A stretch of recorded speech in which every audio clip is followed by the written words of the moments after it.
Hello, Morongo Basin and listeners around the world online at Z107.7fm.com. Here is the Z107.7 local news for Thursday, September 21st, 2023. A man arrested on suspicion of pistol whipping another man in Yucca Valley was found with numerous other firearms, says law enforcement. On Monday, sheriff's deputies investigated a report of an assault with a deadly weapon in the 7100 block of Palm Avenue in Yucca Valley.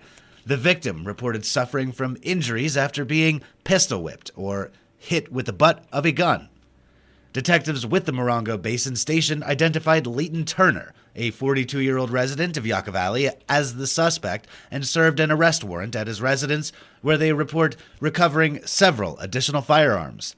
Leighton Turner was arrested on suspicion of assault with a deadly weapon and booked at the Morongo Basin Jail on $100,000 bail. The Morongo Valley Community Services District Board of Directors held their regular 6 p.m. meeting last night at Covington Park's multipurpose room. Assignment reporter Gabriel Hart was in attendance and has this recap for us today.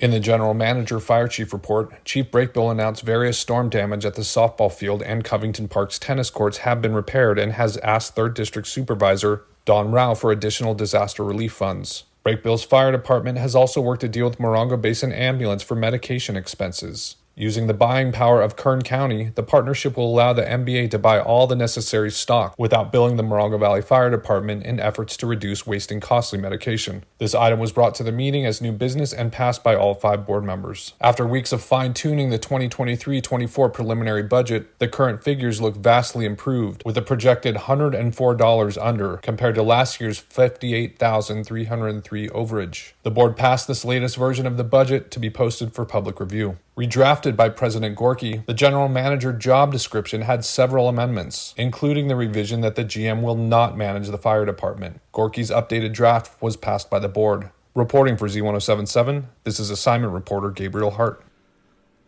Poet Jody Hollander is holding free poetry sessions in Joshua Tree National Park beginning tomorrow and running all weekend long. Each session will be held at a unique place and draw from the park's beauty.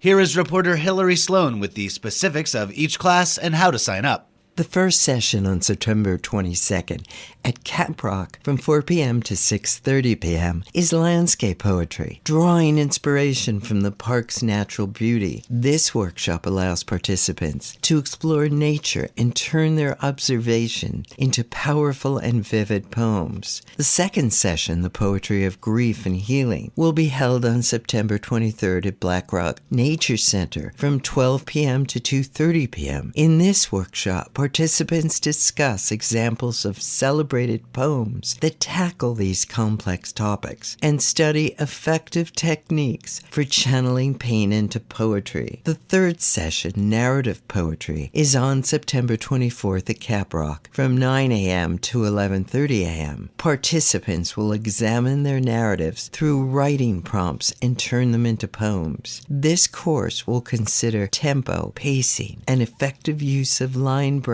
and is for anyone interested in poetry and storytelling. Advanced registration will be required for all sessions and is limited to 25. To register, please email ian_chadwick@nps.gov. For Z107.7 FM, this is reporter Hillary Sloan. You can have coffee with the cop tomorrow morning in Yucca Valley. From 8 a.m. to 10 a.m., members of the Sheriff's Department Morongo Basin Station will be posted up at the Yucca Valley Starbucks to meet with members of the community, answer questions, and share some conversation over some cups of caffeine. This event begins tomorrow morning at 8 a.m. at the Starbucks located at 574429 Palms Highway in Yucca Valley. In honor of National Public Lands Day, Positional Projects is holding their 8th annual Giant Rock cleanup effort this Saturday at Giant Rock in Landers. Since assignment reporter and Good Samaritan Gabriel Hart plans to be there, he's got everything you need to know if you'd like to join. In collaboration with Bighorn Desert View Water Agency, Blight Sites, Desert Cleanse Project, Element Society, High Desert Keepers, the Landers Community Association, Mojave Desert Land Trust, and Refuel Your Fun. Positional Projects is gearing up for an even bigger cleanup event than last year, including their Stories and Stewardship History Walk with augmented reality heritage exhibits sharing stories of Giant Rock. With an optional campout before and after, volunteers are encouraged to gather at 9 a.m. to remove trash from the ground and graffiti from the rocks. Positional Projects will provide bags, gloves, and water. Please bring refillable beverage containers, wear a hat, sunscreen, closed-toed shoes, and light long sleeves. Trailers and dump cards are appreciated. Don't forget your love for our environment and desert stories. To receive further instructions, camping details, volunteer agreements, and to help out with headcount for lunch and snacks, please visit this story at Z107.7fm.com for a link to RSVP. Reporting for Z107.7, this is assignment reporter Gabriel Hart. Theater 29 will begin its 2023-2024 season with a Roald Dahl classic, The Witches, opening October 6th. Arts and entertainment reporter Charlie Thomas gives you a glimpse at the casting board for this show. Something Wicked This Way comes this October at Theater 29 as they open their dramatic season with the Roald Dahl classic children's story, The Witches. Faithfully adapted by David Wood, this production will play weekends October 6th through 22nd. In the lead role of Boy is Julius Dean, his cigar-chomping grandmama played by returning veteran Shar Childs. The evil Grand High Witch features another returning veteran, Janet Piercy, flanked by her Vitches, Sabrina Olsen, Eliana Hicks, Tiffany Crocker, Catherine Inscore, Catherine Ferguson, and Joseph Rigo. Boy's compadre in crime, Bruno Jenkins, is Eli Amaro, with his folks, Mr. Jenkins, played by newcomer Graham Colbines, and Mrs. Jenkins, another newcomer, Laura Harwood. Fleshing out the ensemble are Joe Chaplin, Kurt Chopner, Adonai Patu, Liam Kieran, and Isla Kieran. Tickets are available now at theater29.org. Reporting for Z107.7, this is arts and entertainment reporter Charlie Thomas. It's cooling off, which means some of the Mojave's more notorious residents are on the move and looking for love. Here with a heads up on our eight-legged friend is former arachnophobe Robert Hayden. Tarantulas are on the move, traipsing through your property and on the hunt for a mate. If that sounds ominous, don't stress out. Tarantulas are just out and about in the cooler weather because it's coming up on their amorous mating season.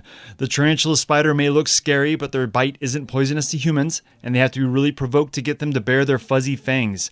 You may see more of them right now because the males are leaving their solitary burrows and marching over the Mojave to find the perfect mate and create a litter from anywhere to 500 to 1,000 baby tarantulas. Female tarantulas can have a long life, however males aren't as lucky and usually don't survive the mating season. If you see these peculiar arachnids rolling through your property, give them some space, they're just passing through. If one takes a wrong turn and gets into your home, you don't have to kill them. Tarantulas snack on beetles and other insects, and even other spiders, but humans are never on the menu. They would appreciate you gently guiding them along with the broom and out the door so they can get back to more exciting and pressing business. For more information on these eight-legged desert dwellers, you can check a link at this story on our website, Z107.7fm.com. Reporting for Z107.7 News, this is Robert Hayden.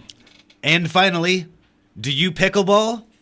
Sort of a smaller version of tennis crossed with badminton, pickleball is one of the most happening new sports of the last decade, and the town of Yucca Valley Recreation Department has announced pickleball programs this autumn. Tonight, the town launches their Pickleball Ladder League, which will be held every Thursday evening for the next 8 weeks. The league costs $40 for the whole season, though players can drop in for just $5 a game. The league starts tonight at 6:30 p.m. On Wednesdays, the town will offer pickleball clinics for players to hone their skills on the pickleball court. These 2-hour sessions begin every Wednesday at 6:30 p.m. and cost $80 for the entire season or $10 per session. Both the league and the clinics will be held at the Jacobs Park pickleball courts. You can sign up at yucca-valley.org or in person at the community center. That's our local news. Hear local news 7 times a day, 7 days a week at 7, 8, 9, noon, 4, 5, and 6. If you hear news happening, let us know about it. Email us at tips@z1077fm.com.